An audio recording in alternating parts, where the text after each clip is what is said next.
Histoire 3, chapitre 4. Le froid de la veille ne semblait avoir été qu'un songe, tant une douce brise soufflait à présent, caressant les pelouses aux alentours. Comme attirés par la clémence du temps, des petits oiseaux venus se poser sur les branches des arbres observaient avec intérêt les humains au-dessous d'eux.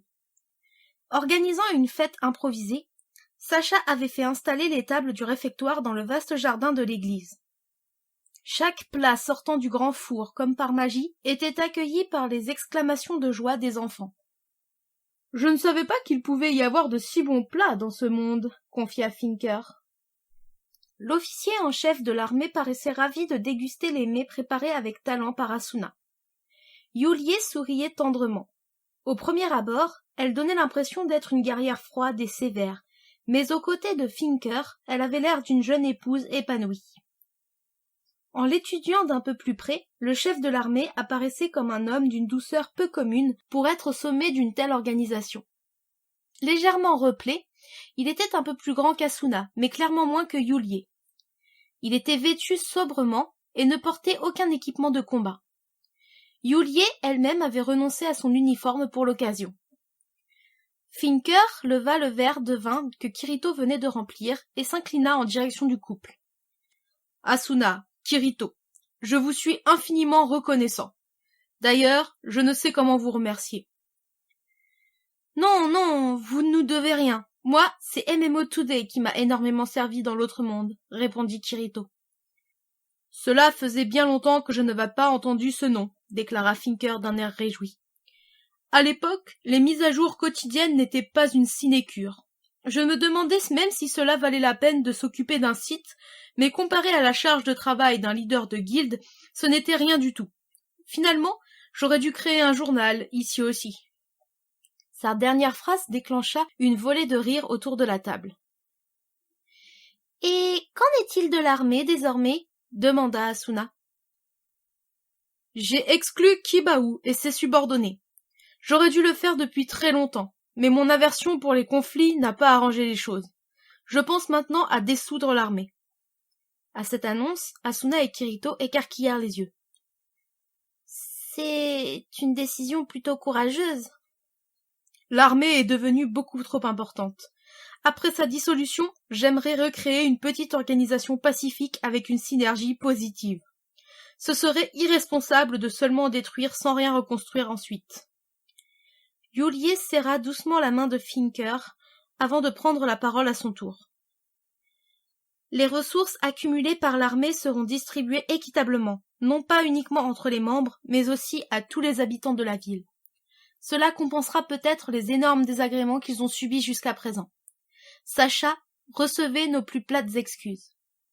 « Non, voyons !» protesta Sacha. « Les personnes fiables de l'armée ont souvent aidé les enfants sur le terrain. » Ces mots rassurants remenèrent des sourires sur le visage de l'assemblée. « Et qu'est devenue la petite fille qui était avec nous hier ?» demanda Yulie. Asuna lança une œillade à Kirito. « Yui est rentrée chez elle, » répondit-elle en posant sa main contre sa poitrine, à l'endroit où se trouvait un joli pendentif qui n'était pas là la veille. Le bijou, relié à une fine chaîne argentée, était composé d'une belle pierre opalescente en forme de larme. En la touchant, Asuna avait l'impression qu'une légère chaleur se propageait au bout de ses doigts. Après que Yui, enveloppé de lumière, eut disparu, laissant Asuna en pleurs, Kirito, les yeux levés vers le plafond, s'était brutalement écrié. « Cardinal, ne crois pas que tout se passera toujours selon tes désirs !» Serrant les dents, il se précipita vers la console noire, puis se mit à taper rapidement sur le clavier toujours accessible. « Kirito, que fais-tu » demanda-t-elle, si surprise qu'elle en oublia son chagrin. « Si j'agis maintenant, oui, si j'agis maintenant, je peux peut-être m'introduire dans le système en profitant du compte du MJ. » Une grande fenêtre s'ouvrit devant lui, illuminant la pièce, et une série de lignes de caractères alphanumériques se mirent à défiler vivement. Asuna observait en silence le jeune homme entrer plusieurs commandes à la suite. Une petite barre de progression apparut. Juste au moment où elle allait atteindre l'extrémité, il y eut une explosion, et l'éclair intense d'un flash projeta Kirito en arrière. « Kirito !» s'écria Asuna en se précipitant vers lui. Un peu sonné, il se releva en secouant la tête, mais un sourire s'esquissait sur son visage. Il tendit sa main fermée vers Asuna qui, sans bien comprendre, avança la sienne. Elle ressentit alors la présence d'un petit objet dans le creux de sa paume. Elle ouvrit sa main et découvrit un cristal taillé en forme de larme, dont le centre brillait d'une vive lumière blanche. Qu'est-ce que c'est? Avant que les prérogatives d'administrateur activées par Yui ne prennent fin, j'ai réussi à séparer son programme complet du système et je l'ai transformé en objet. C'est le cœur de Yui, là, à l'intérieur de cette pierre.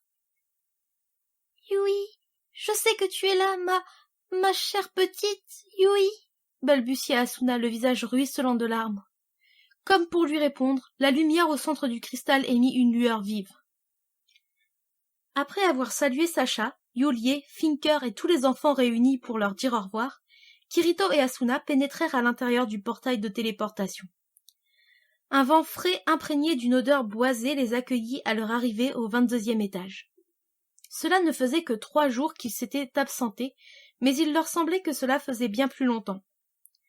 Que ce monde est vaste, songea Asuna en inspirant profondément.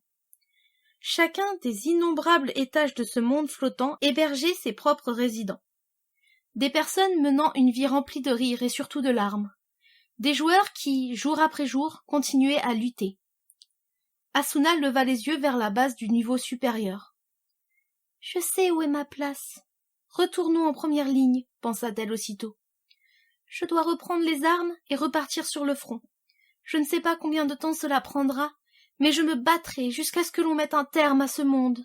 Je ferai en sorte que chaque personne retrouve le sourire. Apporter de la joie à tous, c'est ce que Yui désirait. »« Dis, Kirito. »« Oui.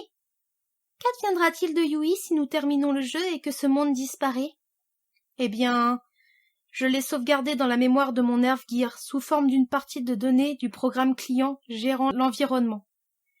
Dans le monde réel, cela ne sera peut-être pas évident de l'extraire sous l'apparence que nous connaissons, mais je pense que c'est faisable. »« Très bien, » acquiesça Asuna en enlaçant Kirito. « Nous pourrons donc revoir Yui dans l'autre monde, notre premier enfant. »« Oui, c'est sûr. » Asuna posa ses yeux sur le cristal scintillant et eut l'impression qu'une petite voix l'encourageait. « Courage, maman.